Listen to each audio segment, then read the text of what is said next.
Among basketball purists, John Stockton stands as the greatest point guard in NBA history. Their case rests on two seemingly unbreakable records: most career assists and most career steals in league history.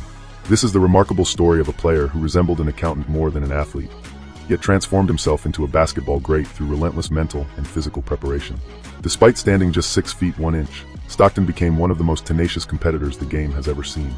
Throughout his entire career, John Stockton defied expectations as one of basketball's most underestimated players. Standing as a small, wiry kid who seemed physically outmatched for basketball dominance, Stockton compensated through a relentless work ethic that eventually elevated him above far more athletic and imposing opponents. During his youth, Stockton was a multi-sport athlete, excelling in baseball and football alongside basketball. His athletic versatility was evident in his potential as a quarterback, though his true calling would ultimately be found on the hardwood.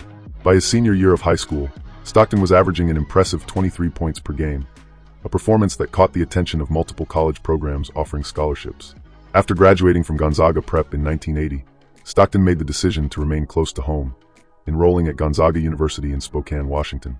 While Gonzaga boasts a prestigious basketball program today, for many years the institution was primarily recognized for producing one exceptional player, John Stockton himself.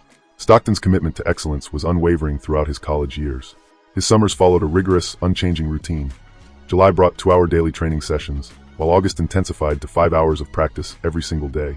As his peers enjoyed typical college social activities and parties, Stockton could be found in the gymnasium, perfecting his shooting technique. When friends questioned why he didn't allow himself to relax, Stockton's response was telling. He understood that his NBA prospects were limited and wanted to be thoroughly prepared should the opportunity arise. His dedication paid dividends during his senior season at Gonzaga, where he averaged 20.9 points and 7.2 assists per game. This outstanding performance made him the first player in university history to achieve both 1,000 points and 500 assists, cementing his legacy in the program's record books. The 1984 NBA draft presented Stockton with his long-awaited opportunity, though it came during what many consider the strongest draft class in NBA history. While future legends like Hakeem Olajuwon claimed the first overall pick, Michael Jordan went third, and Charles Barkley was selected fifth. Stockton was chosen 16th overall by the Utah Jazz, a selection that would prove to be one of the draft's greatest steals. The following year brought another pivotal moment when the Jazz drafted Karl Malone. This pairing of Stockton and Malone would evolve into the most lethal guard-forward combination in NBA history, creating a partnership that would define both players' careers and establish a dynasty in Salt Lake City. When John Stockton arrived in Utah after being drafted in 1984, he did something that would define his entire career. He asked the Jazz coaching staff for every available VHS tape of the previous season's games. While other rookies were enjoying their summer, Stockton was in his apartment studying film, learning every offensive and defensive set, understanding how his teammates moved and where they preferred to receive the ball. This level of preparation was virtually unheard of in 1984, when watching game tape was not yet a standard practice. But Stockton was different. During my entire rookie season, I expected to be cut, and that's why I came so prepared, he recalled. There was no relaxation for me. I think I was the player who spent the least money in one season ever. I rented the cheapest possible apartment, didn't buy anything for it, and didn't even turn on the heating. For his first 3 seasons, Stockton came off the bench, averaging 7 points, 7 assists, and just 2 turnovers in 21 minutes per game. There was nothing flashy about his play, no behind-the-back passes or fancy crossovers. Everything he did was fundamentally sound, and his highlights often consisted of simple bounce passes delivered with perfect timing. When Stockton finally became a starter in the 1987-88 season, the results were immediate and spectacular. He led the league in assists with 13.8 per game, while committing just 3 turnovers. He averaged 15 points on fewer than 10 shots per game, shooting an efficient 57% from the field. From 1988 to 1996, one man consistently led the NBA in assists, John Stockton. He broke Bob Cousy's record by leading the league in assists for 9 consecutive years. Of the 10 highest single-season assist totals in NBA history, 7 belonged to Stockton. But his impact went beyond just passing statistics. Stockton was unique among point guards in that he regularly set picks on much larger players, absorbing physical punishment with his 6 feet 1 inch frame to free up teammates. Charles Barkley, no stranger to physical play himself, once declared that Stockton set the hardest picks in the league. High praise from one of the most physical players of the era. Stockton's game had an edge to it. He was willing to trip, elbow, and do whatever it took to gain an advantage. While some called it dirty, others understood it as necessary survival for a player who was often physically outmatched. This toughness was part of what made him so effective and respected by his peers. During Stockton's tenure, the Utah Jazz made the playoffs for 19 consecutive years. Neither Stockton nor his longtime teammate Karl Malone ever experienced missing the postseason during their partnership. The Jazz were a top 3 seed in 8 different seasons, and their 64 wins in 1997 remains a franchise record. Under coach Jerry Sloan's Army-like mentality, which perfectly suited both Stockton and Malone, There was no load management or playing at less than 100%. They approached the regular season with playoff intensity, and Stockton never allowed his team to slack off. Throughout his 19-year career, Stockton remained remarkably consistent in every aspect. His neatly combed short hair never changed style. He trained rigorously year after year. He was the only player who continued wearing the ultra-short 1980s shorts a decade after everyone else had switched to longer ones. This consistency extended to his play and his approach to the game. In 1995, Stockton became the NBA's all-time assists leader, surpassing Magic Johnson's 9,921 career assists. True to his character, when he broke Magic's record, Stockton didn't want the game stopped for recognition. He briefly acknowledged the standing ovation from fans with a wave of his hand, then signaled for the game to continue.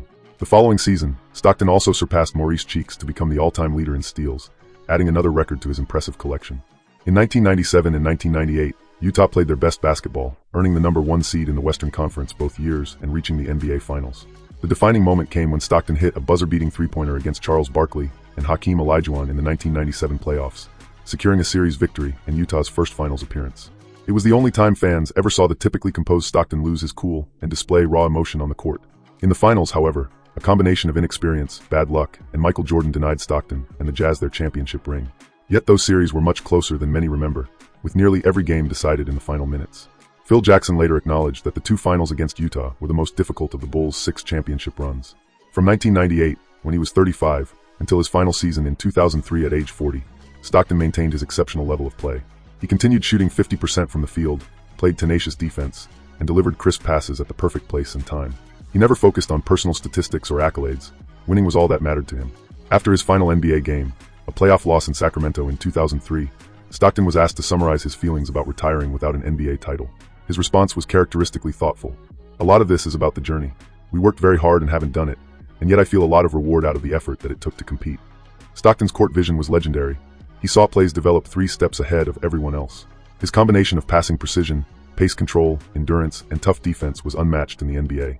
He was the maestro of the pick and roll when it was still a novelty, and his partnership with Karl Malone became one of the most reliable offensive weapons in league history.